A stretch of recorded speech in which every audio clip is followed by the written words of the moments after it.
بسم الله الرحمن الرحيم نحمده ونستعينه ونصلي على رسوله الكريم أما بعد فأعوذ بالله من الشيطان الرجيم بسم الله الرحمن الرحيم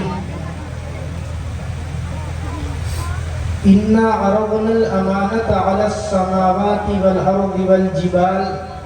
فأبين أن يحملنها وأشفقن منها وحملها الإنسان وقال الله تعالى إنا نحن نزلنا الذكر وإنا له لحافظون وقال النبي صلى الله تبارك وتعالى عليه وسلم إن لله أهلين من الناس قيل ومن هم يا رسول الله قال هم أهل القرآن أهل الله وخاصته وقال عليه الصلاة والسلام أشراف أمتي حملة القرآن وأصحاب الليل أو كما قال عليه الصلاة والسلام بتاؤں میں کیا مصطفیٰ دے گئے ہیں بتاؤں میں کیا مصطفیٰ دے گئے ہیں ہدایت کا ایک سلسلہ دے گئے ہیں کلام الہی کی صورت میں ہم کو کلام الہی کی صورت میں ہم کو وہ ایک نسخہ کیمیا دے گئے ہیں قابل صدر احترام حضرت صدر محترم مفتی عبدالرحمن صاحب دامت برکاتہ اسٹیج پر تشریف فرما دیگر معزز علماء کرام عزیز مہمانان کرام اور میرے پیارے اسلامی بھائیوں دوستوں اور بزرگوں اور پس پردہ تشریف فرما میری پیاری ماؤں اور بہنوں جس جلسے میں ہم اور آپ شریک ہیں اس کے عنوان کا ایک حصہ ہے دستار فضیلت یعنی ان 13 بچوں کے سروں پر خوشی کی اور تکمیل حفظ قرآن کریم کی سعادت حاصل کرنے پر ایک مبارکبادی کی پگڑی علماء کے اکابر کے بزرگوں کے ہاتھوں باندھ دینا جنہوں نے الحمدللہ قرآن کریم کو اپنے سینوں میں محفوظ کیا ہے اسی مناسبت سے چند باتیں آپ حضرات کے سامنے ذکر کرنی ہے اصل خطاب ہمارے حضرت محترم جناب حضرت مولانا سلمان صاحب بجنوری نقشبندی استاد حدیث و مدیر ماہنامہ دارالعلوم دیوبند جو اس وقت دنیا کے ایک اہم ترین بزرگ حضرت اقدس مولانا پیر ذوالفقار نقشبندی دامت برکاتہ کے اجل خلیفہ بھی ہیں ان کا ہوگا مجھے تو چند باتیں ذکر کرنی ہے ذرا بچوں سے میری گزارش ہے آپ سب تھوڑی دیر خاموش ہو جائیں بہت توجہ سے آپ بات کو سنیں تھوڑی دیر بس مجھے زیادہ بات نہیں کرنی بچوں کو یا تو کہیں اور بٹھانا چاہیے تھا یا ان کو پہلے سمجھانا تھا کہ بات نہ بزرگان محترم قرآن کریم اللہ رب العزت کی وہ کتاب ہے جس کا ایک ایک حرف سچا اور ثابت ہے جس کے بارے میں ہم مسلمانوں کا یہ عقیدہ اور یقین ہے بلکہ یوں کہیے کہ اس کے بارے میں ہمارا یہ ایمانی حصہ ہے اگر کسی کا یہ ایمان نہیں ہے یا اس کو اس پر شک ہے تو علماء لکھتے ہیں کہ اس کا ایمان بھی معتبر نہیں ہو سکتا کہ یہ اللہ کا کلام ہے اس کا ایک ایک حرف سچا اور ثابت ہے اور اس کے اندر اللہ تعالیٰ نے جو احکام اور جو قوانین جو اصول بیان فرمائے ہیں وہ بالکل مبنی پر حقیقت ہے اللہ تعالیٰ اسی عقیدے پر پوری زندگی ہم سب کو گامزن رکھے اور اسی نظریے پر اللہ تعالیٰ ہم سب کو پوری زندگی کام کرنے کی توفیق مرحمت فرمائے بزرگان محترم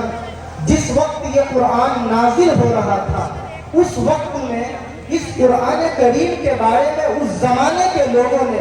خاص کر مشرکین مکہ نے یہ جملہ کہا ام یقولون تقولہ کہ محمد نے اس قرآن کو خود تیار کیا ہے کبھی کہا کہ قرآن کریم محمد کسی سے سیکھتے ہیں اور آ کر کے ہمارے سامنے پڑھ کر کے سناتے ہیں اور یہ کہتے ہیں ھذا کلام اللہ کہ یہ اللہ کا کلام ہے جس کی بنا پر انہوں نے اللہ کے نبی کو